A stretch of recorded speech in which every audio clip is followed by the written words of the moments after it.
Buenas tardes, profesor, compañeros. Mi nombre es Valdecila Sofía Miroslava y me tocó el tema 2.1, que es los indios del Caribe y circuncaribe.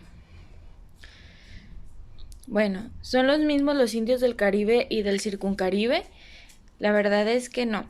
Los indios del Caribe eran un conjunto de pueblos que en el momento del contacto colombino en el siglo XVI ocupaban el norte de Colombia, el noreste de Venezuela y varias Antillas menores. Los del Circuncaribe o arahuacos es el nombre genérico dado a varios pueblos indígenas que se encontraban asentados en las Antillas y la región circuncaribe a la llegada de los españoles en el siglo XV. En el siglo XX todavía había grupos arahuacos en el noreste de Bolivia y este de Paraguay. Aquí podemos ver una pintura de los indios del Caribe, de cómo fueron encontrados. La distribución de los indios del Caribe.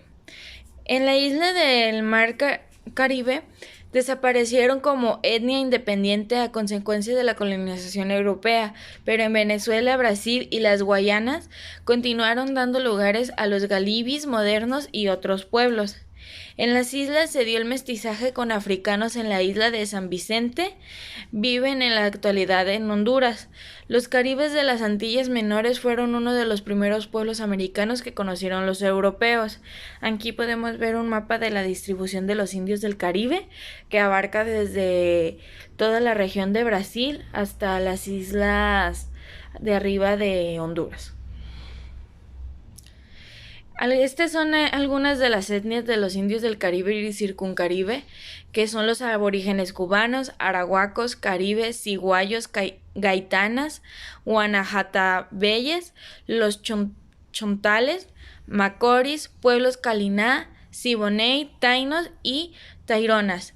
En la imagen podemos ver a una india arroguca, de los primeros indios que estaban en la conquista de los europeos. Estas mujeres, las mujeres en especial, no tenían, en algunas de estas etnias, no tenían el miedo de mostrar sus partes o su cuerpo porque era algo natural para ellos por las zonas tan calientes que, pues como son zonas tropicales, pues no, el tener mucha ropa no era algo importante para ellos. Rasgos de los indios del Caribe y circuncaribe. Su organización social se agrupaba en clanes familiares de linaje patrilineal llamados cacicazgos.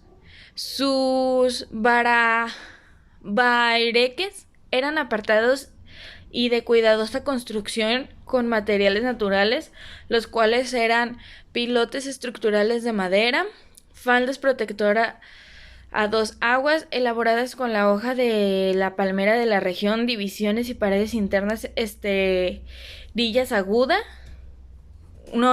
aguada, caña brava, una capa para el lustre de algún tipo de cal. Aquí podemos ver alguna de las imágenes. Esta ya es una foto más reciente. Bueno, estas dos, porque todavía se conservan algunos de las etnias que son de los indios del Caribe, y este es un baereque. También sus actividades rutinarias era la pesca de grandes especies, tanto de océanos como de ríos, era su fuente principal para su alimentación, las cuales conservaban por largos periodos con técnicas de ahumado, secado y salado. Llamaban a su cocina barbacoa. Era un mesón de madera cubierto por tierra donde asaban y cocinaban sus alimentos.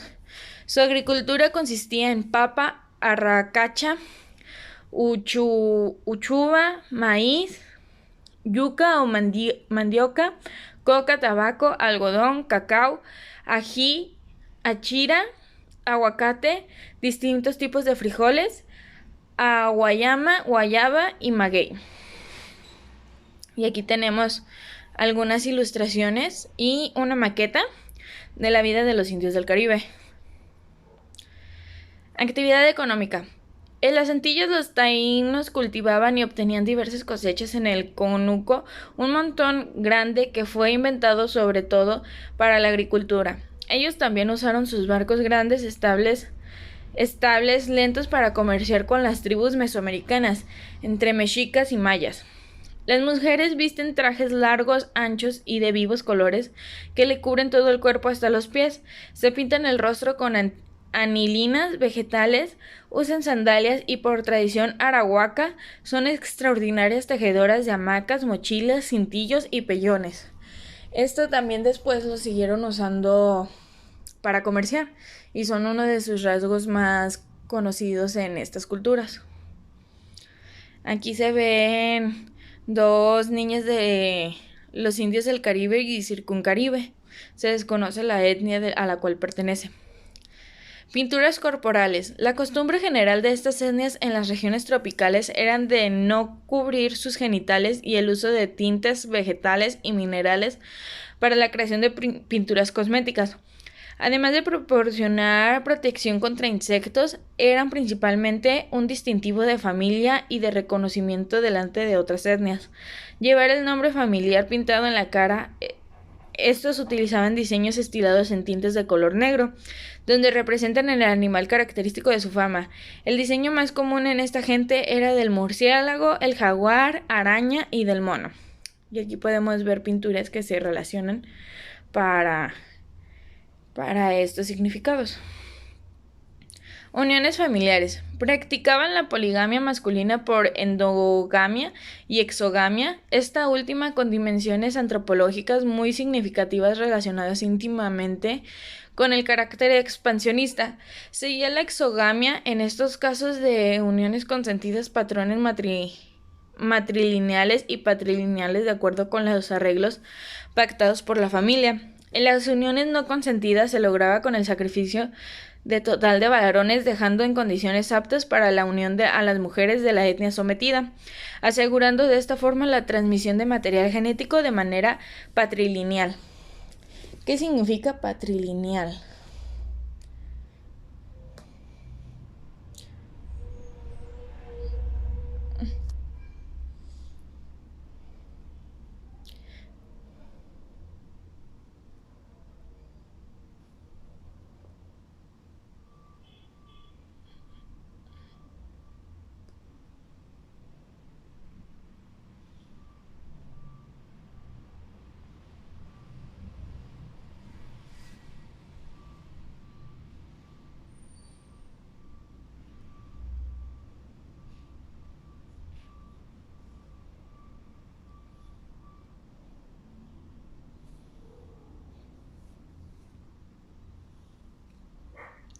Bueno, patrilineal significa que se transmite por línea paterna.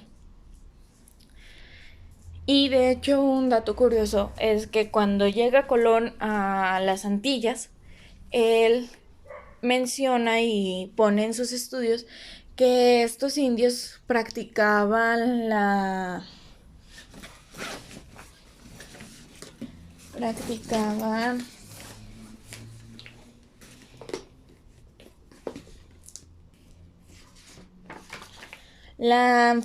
antropofagia, que es el acto de incluir carne humana u otros tejidos en la dieta. Esta costumbre lo hacían con los varones que no aceptaban las costumbres de ellos, que era relacionado a este tema de las uniones familiares. Y aquí podemos ver dos fotos actuales de estas uniones familiares que se tienen. En una se representa la poligamia en los indios del Caribe y esta otra es una de otra etnia que se llama taínos. En creencias. A nivel religioso adoraban a los espíritus del bien y del mal que podrían habitar tanto cuerpos humanos como objetos naturales. Ellos procuraron controlar estos espíritus por sus sacerdotes o chamanes llamados boiques. Un ejemplo de cómo eran la etnia de los taínos era jerárquico, en el cual las islas fueron divididas en grupos. Cada isla, a su vez, fue dividida en provincias gobernadas por jefes conocidos como caciques. Las provincias fueron fraccionadas en distritos dirigidos por un subjefe y cada pueblo fue gobernado por una especie de alcalde. Rendían culto a los muertos, a quienes colocaban en bóvedas de piedras cubiertas de lajas. Y aquí podemos ver a un indio taíno que también se pintaban, pues su representación corporal era el cuerpo y usaban especialmente colores como el negro o el rojo. Su idioma. Las lenguas arahuacas son originalmente habladas en el sur de Venezuela y el este de Brasil. Se extendieron por la Amazonas y la costa de islas del Caribe. Las lenguas arahuacas eran la familia de lenguas más extensas de América del Sur. Llegaron hasta los llanos y costa de Colombia, Venezuela y las Guayanas, desde donde varios grupos se dispersaron por las Antillas y fueron parte de los nativos que encontró Cristóbal Colón cuando llegó a América en su primer viaje. Los descendientes de los caribes y los esclavos negros que sobrevivieron a la isla Roatán hablan un idioma, el garifuna, que forma parte de la familia arahuaca. Y este es un mapa de la extensión de las lenguas del Caribe en Sudamérica. Y ya por último, está la entrada de los europeos. Los caribes de las Antillas Menores entraron rápidamente en conflicto con los españoles a partir de 1493 y posteriormente para evitar que los franceses e ingleses los mataran a ellos, pero en especial a sus niños, realizaban rituales mágicos, sacrificando animales para tener protección de sus dioses en sus combates, pero aún así no pudieron controlar a los ingleses y franceses, donde después de un tiempo empezó el mestizaje, que dio paso a diferentes sucesos históricos en la historia de Latinoamérica. Muchas gracias y espero les haya gustado.